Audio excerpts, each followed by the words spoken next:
નમસ્કાર મિત્રો, વોટ ગુજરાતી સમાચાર ટીવી યુટ્યુબ ચેનલમાં આપનું હાર્દિક સ્વાગત છે મિત્રો। દેશ અને દુનિયાભરના તમામ તાજા સમાચાર સૌથી પહેલા જોવા માટે અત્યારે જ સબસ્ક્રાઇબ કરી લેજો મિત્રો। અત્યારે હાલના સૌથી મોટા સમાચાર સામે આવ્યા છે મિત્રો। વાત કરીએ તો ત્યારમાં પીએમ નરેન્દ્ર મોદી ગુજરાતના પ્રવાસ, હિંમતનગરમાં કહ્યું આજનું ભારત આતંકના આંકને ઘરમાં ઘૂસીને મારે છે। મળતી માહિતી મુજબ આપણે જણાવી દઈએ કે પીએમ નરેન્દ્રભાઈ મોદી 2 દિવસમાં ગુજરાતના પ્રવાસે આવી પહોંચ્યા છે મિત્રો।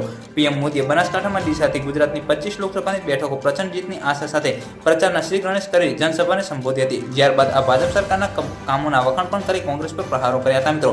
આ પછી પીએમ મોદી હિંમતનગર સભા સંબોધી હતી। પીએમ મોદી હિંમતનગરમાં શું કહ્યું હતું આવો જાણીએ મિત્રો। મળતી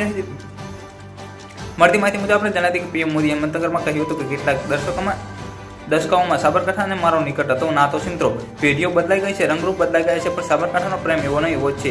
મળતી માહિતી મુજબ આપણે પણ જાણીએ કે પીએમ મોદીએ કહ્યું હતું કે આજે હું આપની પાસે કંઈક માગવા માટે આવ્યો છું। મને તમારા માટે આશીર્વાદ છે કે તમે 140 કરોડ દેશવાસીઓ છો જે સપના લઈને જીતી રહ્યા છે મિત્રો। એ સપનામાં સાકાર કરવા હું પાછી પાની ના કરું, મારી કોઈ ઉણપ ના રહી જાય એ માટે મને મજબૂત સમર્થન જોઈએ છે। મળતી માહિતી મુજબ આપણે પણ જાણીએ કે પીએમ મોદી વધુમાં એ પણ કહ્યું હતું કે જ્યારે તમે મને 2014માં દિલ્હી મોકલ્યો હતો ત્યારે મને પડકારો આવવા મોકલ્યો હતો મિત્રો। પડકારો ટાળવા માટે નહીં પરંતુ પડકારોનો સામનો કરવા મોકલવામાં આવ્યા હતા। આ માટેમાં એટલી તાકાત છે અને દુનિયાએ તાકાતમાં મહાત્મા ગાંધી જોઈએ છે મિત્રો। દેશ સરદાર વલ્લભભાઈ પટેલની તાકાત જોઈ છે। આ માટીમાં એવી તાકાત છે જેણે પોષ્યો અને ઉછેર્યા અને હું તમારી બધાની સેવામાં રાત દિવસ લગાવી રહ્યું છું મિત્રો। પલ પલની માહિતી વિડીયો મળતી છે, વિડીયો લાઈક અને સબસ્ક્રાઈબ કરો।